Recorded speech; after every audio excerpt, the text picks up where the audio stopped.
But if you're Utah right now, the conversation was you're going to be playing a top 10 opponent in the Pac-12 championship game. As of right now, that's not the case. The Big 12, which I felt like the committee wasn't giving enough or wasn't loving up like the Pac-12, all of a sudden their championship game could be two top 10 teams. Are you worried if you're Utah?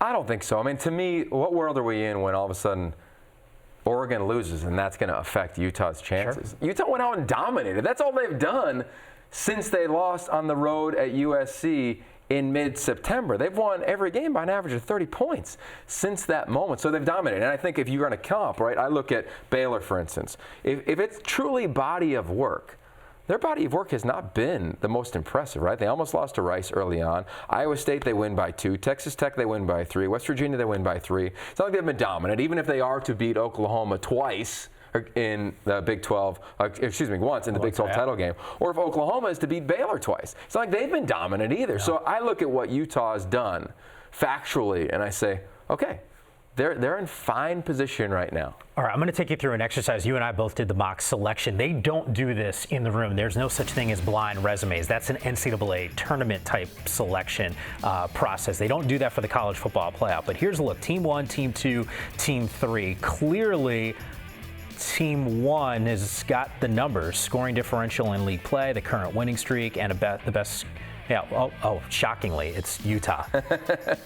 I mean, look, these are just facts here. And Oklahoma, its last 4 games, Yogi, I love throwing the stat out there, 3-1, so they do have that loss, which is why that winning streak is just 3. But the scoring margin is 145 to 144.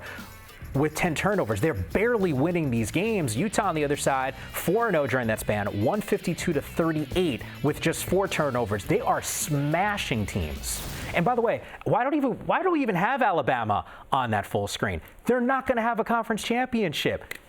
Goodbye. That's a data point that we have to talk about that the committee's evaluating. Yeah, there's this world that's being tossed around, at least to Twitterverse, which is your brand. Yeah. Right? And the brand of Alabama is epic. I get it. The brand of Oklahoma has been in the last 2 college football playoffs, won the last 2 Heisman, the last 2 number 1 picks. I get it. The brand of Utah isn't as well known. But let me just give you a little education about the brand of Utah. They got a phrase around there. You're either in or you're in the way. It is built on toughness, being relentless, and the facts back it up. Number 1 rush defense in the country. Number 3 overall defense in the country. Quarterback is playing as efficient as anyone. 2nd best completion percentage behind Joe Burrow. On 3rd down, he's completing 80% of his passes. Zach Mussey's 12th in the nation in rushing.